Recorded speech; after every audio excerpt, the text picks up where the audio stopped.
கிறிஸ்துவுக்குள் அன்பான தேவனுடைய பிள்ளைகளே, ஆவிக்குரிய வாழ்க்கையும் உலக பிரகாரமான வாழ்க்கையும் இரண்டு வேறு வேறு துருவங்கள். அதை நீங்கள் புரிந்து கொள்ள வேண்டும். நான் ரட்சிக்கப்படுவதற்கு முன்பு ஆலயத்திற்கு வந்திருக்கிறேன். ஆலயத்தில் பாடகர் குழுவிலே இருந்திருக்கிறேன். நல்லா கவனிக்கணும். ஆலயத்துக்கு போகும்போது அப்படி விசுவாசியா பரிசுத்தவானா இருக்கிறது போல தோணும். ஆலயத்தை விட்டு வெளியே வந்த உடனே சினிமா பார்க்கணும், சண்டை போடணும், நல்லா சாப்பிடணும், ஊர் சுற்றணும், எப்பவும் ஃப்ரெண்ட்ஸோடு சேர்ந்து விளையாடணும். அப்படி ஆலயத்துக்கு போனதையும் கொயரில் இருந்து பாடினதையும் அப்படியே மறந்துடும்.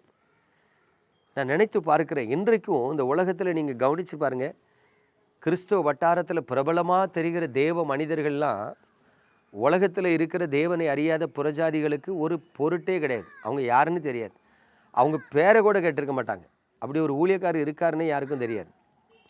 ஒரே உலகத்தில் வாழ்ந்துட்டு இருக்கிறோம். பிரபலமான கிறிஸ்துவ தேவ ஊழியக்காரங்களை அதே பட்டணத்தில் இருக்கிற கிறிஸ்துவை அறியாத மனிதனுக்கு தெரியாது. அப்போ எப்படி வாழ்க்கை இருக்குது பாருங்கள். கிறிஸ்துவ உலகத்துக்குள்ளே வந்தாச்சுன்னா அவர் இவ்வளோ பெரிய ஊழியக்காரரா அப்படின்னு பார்ப்போம். ஆனால் ரெண்டு வேறு வேறு துருவங்கள் என்பதை நீங்கள் புரிந்து கொள்ளணும். எதற்காக இந்த காரியத்தை சொல்கிறேன்னா, இன்றைக்கு ஆவிக்குரிய வாழ்க்கையில் கிறிஸ்தவர்கள், ஆலயத்திற்கு வருகிறவர்கள், இயேசுவை நேசிக்கிறவர்கள், தங்கள் வாழ்க்கையில் ஏதாகிலும் கஷ்டங்கள், நஷ்டங்கள், தேவைகள், போராட்டங்கள் வந்தால் ஜெபிக்கிறவர்கள் எப்படி இருக்கிறார்கள் என்று சொன்னால், குணப்படாதவர்களாய், பக்குவப்படாதவர்களாய், கிறிஸ்துவுக்குள் தேவன் விரும்புகிற ஆவிக்குரிய கனி கொடுக்காதவர்களாய் இருக்கிறார்கள்.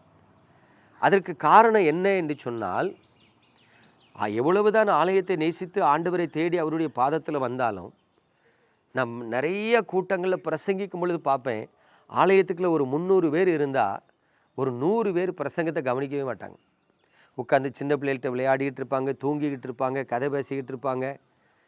பிரசங்கியாருடைய பிரசங்கத்தை கவனிக்கவே மாட்டாங்க. ஏதோ ஆலயத்துக்கு வந்திருக்கோன்னு தெரியும், ஆலயத்துக்கு வரணும், ஆலயம் முடிஞ்ச உடனே வீட்டுக்கு போகணும். அங்கே என்ன பிரசங்கிக்கிறாங்க, என்ன ஆலோசனை சொல்கிறாங்க, என்ன அறிவிப்பு கொடுக்குறாங்க, ஒன்றையும் கவனிக்க மாட்டாங்க. அது காரணம் என்னென்னா, குணப்படாத இருதயம். வேதம் மிக தெளிவாக சொல்லுது தெரியுமா? எல்லாவற்றை பார்க்கிலும் இருதயமே திருக்குள்ளதும் மகா கேடுள்ளதுமாக இருக்கிறது. அப்போ தேவன் இன்றைக்கு தேவ ஜனங்களை தன்னிடத்தில் திருப்புவதற்கு ஒரு காரியத்தை எதிர்பார்க்கிறார். இங்கே எஸ்ராவின் புஸ்தகத்தில் 7ஆம் அதிகாரத்தில் 10ஆம் வசனத்தை பாருங்க. கர்த்தருடைய வேதத்தை ஆராயவும் அதின்படி செய்யவும் இஸ்ரவேலிலே கட்டளைகளையும் நீதி நியாயங்களையும் உபதேசிக்கவும் எஸ்ரா தன் இருதயத்தை பக்குவப்படுத்தி இருந்தான். பிரியமானவர்களே, இன்றைக்கு ஆவிக்குரிய வாழ்க்கையில் நீங்கள் தேவனுடைய பிள்ளைகள் என்று சொன்னால் உங்கள் இருதயத்தை பக்குவப்படுத்தணும். ஆமாம், உங்கள் இருதயத்தை நீங்கள் பக்குவப்படுத்தாமல் ஆண்டவருக்குள் நிலைத்திருக்க முடியாது, அவருக்குள் வளர முடியாது, ஜெப ஜீவியத்தில் இருக்க முடியாது, பரிசுத்த வாழ்க்கை வாழ முடியாது. இக்கரைக்கு அக்கறை பச்சை என்று சொல்லுகிற இருவிதமான மனநிலையில் தான் நீங்கள் வாழ்ந்து கொண்டு இருக்கணும். இங்கே கவனிங்க, எஸ்ரா தேவனுடைய வேதத்தை ஆராயவும் நீதி நியாயங்களை கற்றுக்கொள்ளுவதற்கும் இஸ்ரவேலுக்கு உபதேசிக்கவும் பாருங்க, தான் இருதயத்தை பக்குவப்படுத்தி இருந்தான் என்று வேதம் சொல்லுது. அப்போ இன்றைக்கு உங்கள் இருதயத்தை நீங்கள் பக்குவப்படுத்துறீங்களா? ஒரு டைம் நாமக்கல் மாவட்டத்தில் ஒரு 3 நாள் கன்வென்ஷன் மீட்டிங்க்கு போயிருந்தேன். நான் தங்கியிருந்த ரூமில் என் கூட பாஸ்டர் பையனும் வந்து தங்கியிருந்தான். அந்த பையன் அப்போ 11th படித்து கொண்டு இருந்தான். என் கூட வந்து தங்கியிருக்கிறவன் அப்படியே வீடியோ கேம் விளாண்டுட்டே இருந்தான். நான் அவனை பார்த்து சொன்னேன், தம்பி கொஞ்ச நேரம் படுத்து தூங்கலாம்ல. அப்போ அவன் சொல்கிறான், ஐயா உங்கள் கூட தங்கியிருந்தால் தான் ஐயா வீடியோ கேம் விளாட முடியுது. நீங்கள் ஊருக்கு போயிட்டீங்கன்னா எங்கள் அப்பா கூட இருப்பேன், விளாடவே விட மாட்டார். காலையில் பாருங்கள் 4 மணிக்கு எழும்பி நான் ஜெபித்து கொண்டு இருக்கிறேன், அவன் 4 மணிக்கு எழுந்திரிச்சு வீடியோ கேம் விளாட ஆரம்பிச்சிட்டான். நான் சொன்னேன், எப்போ ராத்திரி தானப்பா விளையாண்டா, இப்போ காலையிலையும் விளையாடுறேன். இல்லை, அதான் சொல்கிறேன்ல, நீங்கள் இருக்கிற அந்த 3 நாள் மட்டும்தான் நான் விளையாட முடியும், நீங்கள் ஊருக்கு போயிட்டீங்கன்னா எங்கள் அப்பா விளையாட விட மாட்டார். பாருங்கள், 11ஆம் வகுப்பு படிக்கிற 16 வயது நிரம்பின அந்த வாலிபனுக்கு, அதுவும் ஒரு போதகருடைய மகனுக்கு, கர்த்தரை தேடணும்னு சொல்லி உணர்வில்லை, வேதத்தை வாசிக்கணுங்கிற உணர்வில்லை, கர்த்தரை தேடினால் அவர் ஆசீர்வதிப்பாருங்கிற உணர்வில்லை. அவனுக்கு டைம் கிடைக்கும் போது வீடியோ கேம் விளாடணும். அப்படியானால் அந்த வாலிபன் தன் இருதயத்தை பக்குவப்படுத்தாமல் இருக்கிறான். நல்லா கவனிக்கணும். கடந்த நாட்களில் ஒரு சபைக்கு போயிருந்தேன். அந்த சபையின் போதகர் வந்து ஒரு கொஸ்டின் கேட்கார். சபை மக்களை பார்த்து ஒரு கொஸ்டின் கேட்குறார். அப்போ ஒரு தாயார் டக்குன்னு கையை வைத்து அதுக்கு ஆன்சர் சொல்லிட்டாங்க.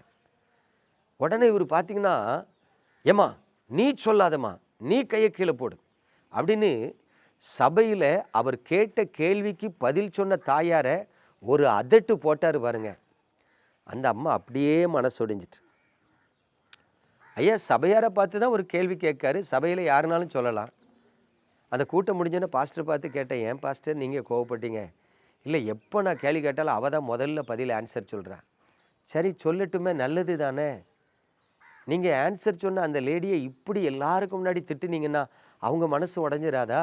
இல்லை அவங்க சர்ச்சுக்கு வராமல் போயிட்டாங்கன்னு என்ன பண்ணுவீங்க? அதை பார்த்து மற்றவங்க ஆன்சரே சொல்லாமல் இருந்தால் என்ன பண்ணுவீங்கன்னு. அப்போ தான் அவர் சொன்னார், சில நேரம் நான் இப்படி மதீனமாக பேசிடுறேன்னார்.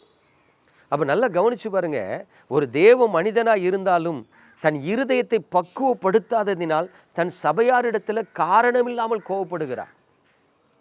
இன்றைக்கு அநேக தேவ பிள்ளைகள் வாழ்க்கையில், கிறிஸ்தவர்கள் வாழ்க்கையில், ஊழியக்காரங்களுடைய வாழ்க்கையில் தங்கள் இருதயத்தை பக்குவப்படுத்தாதவர்களாய் வாழ்ந்துட்டு இருக்கிறாங்க. ஜெபம் இருக்குது, வேதத்தை வாசிக்கிற அனுபவம் இருக்குது, ஆலயத்துக்கு செல்லுகிற அனுபவம் இருக்குது, காணிக்கை கொடுக்குற அனுபவம் இருக்குது, மற்றவர்களுக்காய் பரிதபிக்கப்படுகிற காரியங்கள் இருக்குது. ஆனால் கர்த்தருடைய வேதத்தின்படி தங்கள் இருதயத்தை பக்குவப்படுத்தி கொண்ட அனுபவம் இல்லை. வசனம் உண்மை இல்லை மனுஷன் பாக்கியவான்னு சொல்லுதே, நான் உண்மை இல்லவனா இருக்கணும்னு பக்குவப்படலை.